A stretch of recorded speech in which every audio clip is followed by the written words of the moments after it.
Welcome to the Hey Gen podcast. Today we're diving into the fascinating world of tracheal and bronchial stenoses in children. Yeah, Let's get started. can't wait. So, what exactly are tracheal and bronchial stenoses? Well, tracheal and bronchial stenoses are narrowings of the airways in the Right. trachea and bronchi, which can cause serious breathing problems in kids. Wow, I didn't realize that. What causes these narrowings? Most commonly, it's congenital, meaning kids are born with it. They often have something called complete tracheal hmm rings, where the normal flexible part of the trachea is replaced with rigid rings. Complete tracheal rings? That sounds serious. Can you explain that a bit more? Sure. So, normally the trachea has C-shaped cartilage rings with a soft back part, but in complete tracheal rings, the rings I are see. O-shaped, making the trachea less flexible and narrower. Ah, so it's like having a rigid pipe instead of a flexible hose? Exactly. That's Right. a great analogy. And because of this rigidity, kids can have trouble breathing, especially as they grow. That's concerning. Are there other issues associated with these conditions? Yes, many kids have other anomalies like heart defects or lung problems. It Really? makes managing these cases even more complex. Wait, so they're dealing with multiple issues at once? That must be tough. Definitely. And hmm diagnosing the condition can be tricky too. Symptoms can be subtle at first. How do doctors diagnose it then? The gold standard is bronchoscopy, where they look inside the airway with a camera. Imaging Right. like CT scans and MRIs help too. Okay, but can it be treated?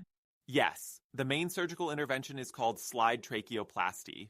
It's Interesting. a procedure where they cut and slide the narrowed sections to widen the airway.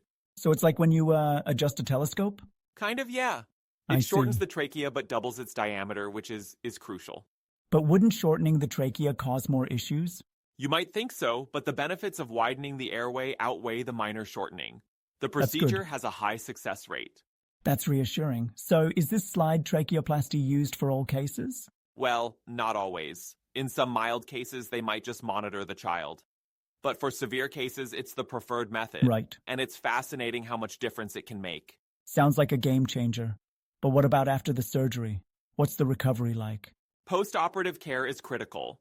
Doctors monitor for complications like granulation tissue or restenosis. The goal is to Okay. extubate the child within 24 to 48 hours. Wow, that's quick. Yeah, it's important to Exactly. get them breathing on their own as soon as possible. You know, I read a case where early intervention saved a child's life. It shows how critical timely surgery is. Absolutely. Early Definitely. diagnosis and management can make all the difference. So, what's the prognosis for these kids? With proper treatment, many can lead normal lives. That's Of great. course, ongoing monitoring is essential, but the outcomes are much better now than in the past. That's great to hear. Medicine has come a long way. It really has. And hmm it's thanks to dedicated research and advancements in surgical techniques. So, in summary, these conditions are rare but serious, and early intervention is key? Exactly. Awareness is crucial. The more we understand, the better we can help these kids. Well, this has been really enlightening. Thanks for sharing all this information. My pleasure. Always happy to shed light on important topics.